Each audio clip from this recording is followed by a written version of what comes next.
maybe you learned something really, really valuable that you couldn't have learned any other way than through this pretty significant adversity that happened last night, where I'm pretty sure she said like she scored a few own goals in practice. It was a challenging practice. Hey, I've been there. Even as a pro, there was one game in my career and I'm pretty sure I lost just about every ball that came to me. And you know what? It happens and it doesn't define you. It can if you choose to allow it to. What defines you is what you do next.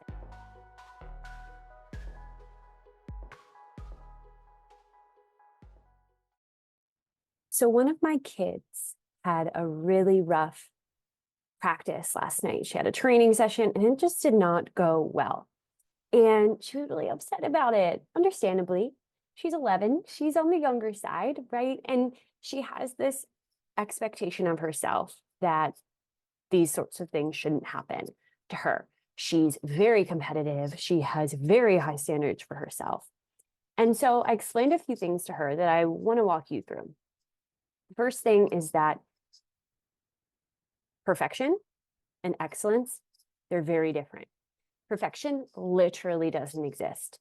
No one's perfect. Messi isn't perfect. Alex Morgan isn't perfect. There's literally no human who has ever been alive or who will ever be born who will be perfect in their lives as a soccer player, whatever it is. Perfection is this belief. It's like a non-existent standard that somehow, as usually young kids, we learn that we need to be perfect in order to get what we want, to be loved, to win the trophy, whatever it is. Messi, even the best players in the world, Michael Jordan, like they make mistakes. And oftentimes the best players in the world make the most mistakes. However, they learn from them the most and therefore evolve the most because they apply the learnings. All right, so perfection versus excellence. Excellence is like, I want to be high level, world class at what I do, whatever I do. In this case, for this young girl, soccer. Now, setting that intention of excellence as a soccer player, phenomenal. I love that. I'm all about that. However, that doesn't mean on every single day, at every single practice, every training session, every game, you're going to have an excellent performance. Again, that doesn't exist. So I helped her kind of break down the differences between those two things and the reality that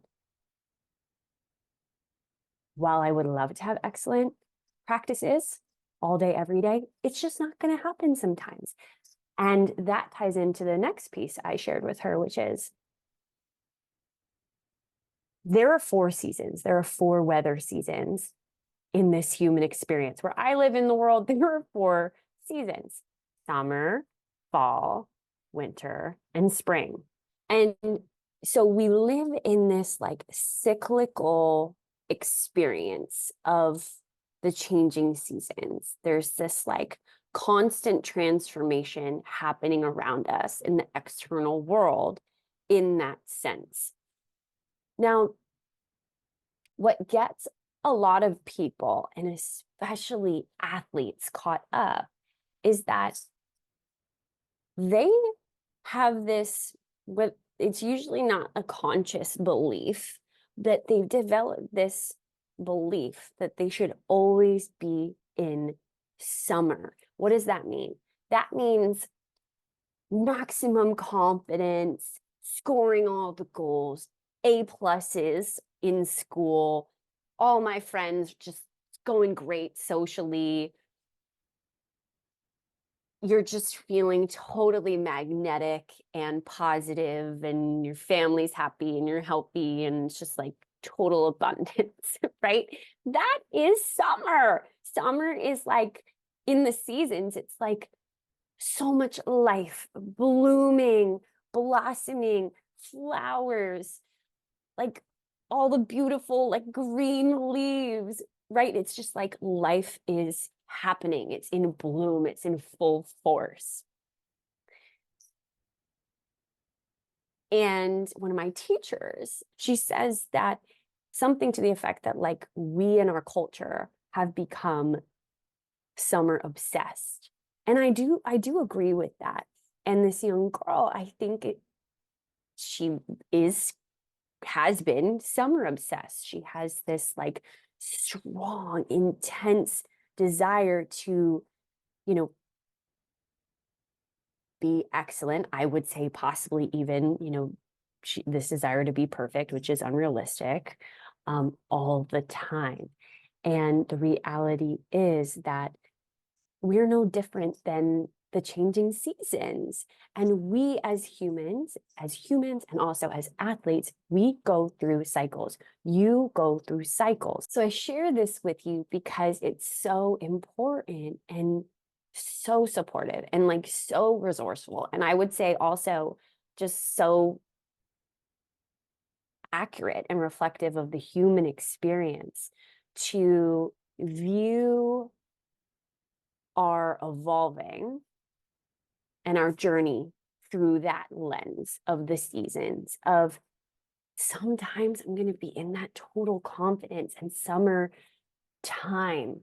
I've invested so much work during like the winter, during the off season. I really invested in my mindset and in my strength and this and that. And, all of that has come to fruition and I'm in full summer blossom.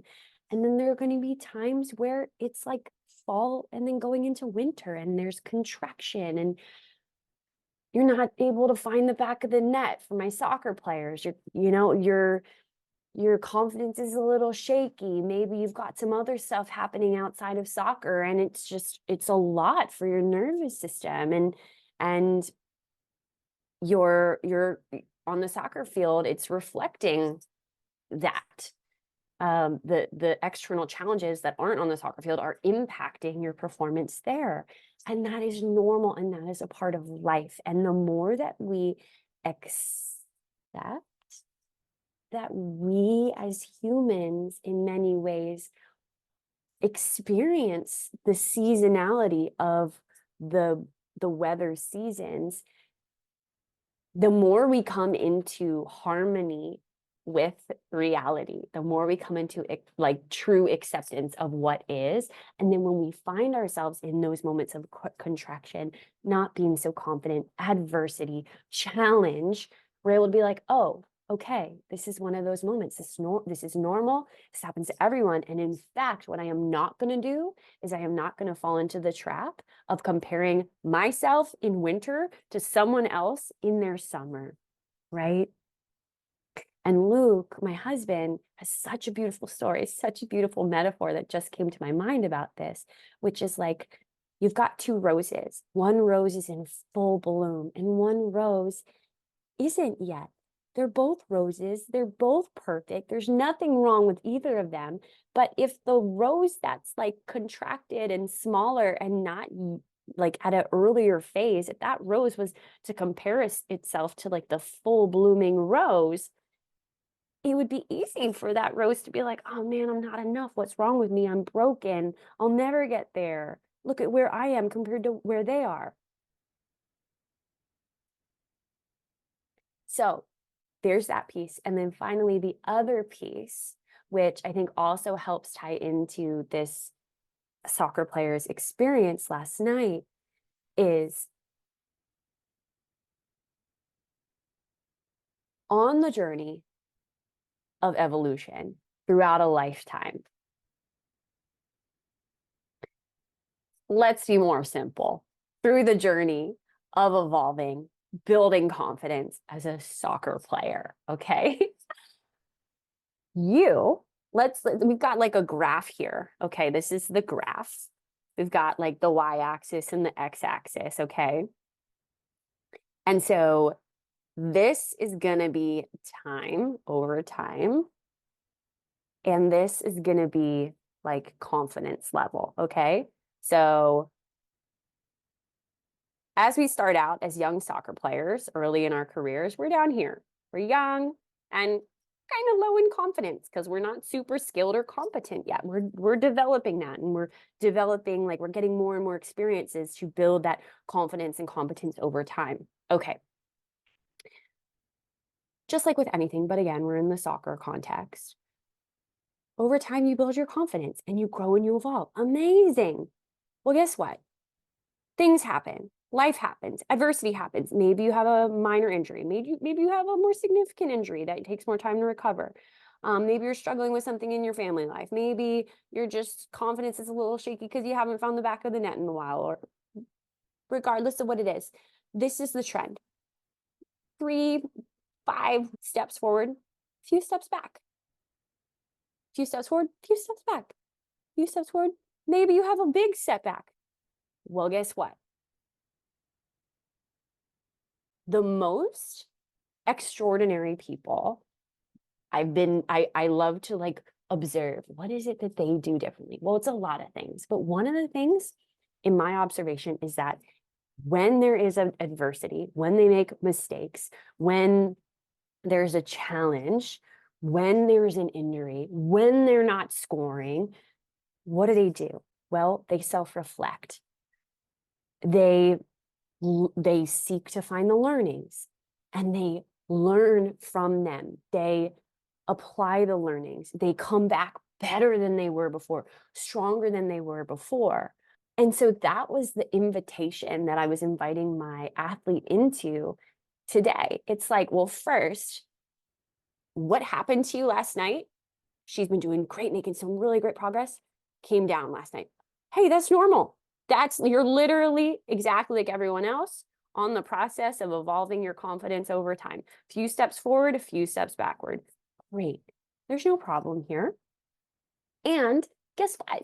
What an opportunity for you to evaluate what happened, celebrate what went well, and figure out what the learnings are here. What are the gold nuggets for you to take with you into next week and beyond, so that when it's time for you to take those next few steps, you're progressing. And maybe not even just like progressing a little bit, maybe you learned something really, really valuable that you couldn't have learned any other way than through this pretty significant adversity that happened last night, where I'm pretty sure she said like she scored a few own goals in practice. And it was a challenging practice. Hey, I've been there.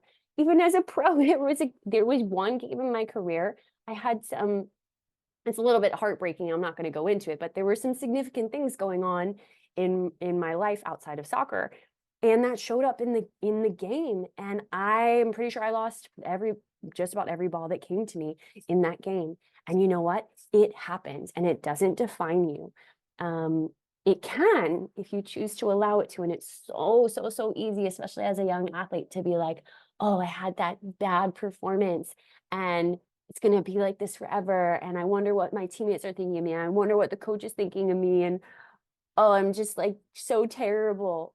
Yes, it's so easy to go there, and I've been there. However, this doesn't define you. It happens to everyone. What defines you is what you do next. And it's what defines you is how you choose to self-reflect and look at the learnings and apply the learnings to moving forward. So I hope that supports you in moving forward. I was inspired to share. Let me know your biggest takeaways from this video, and I'll catch you next time.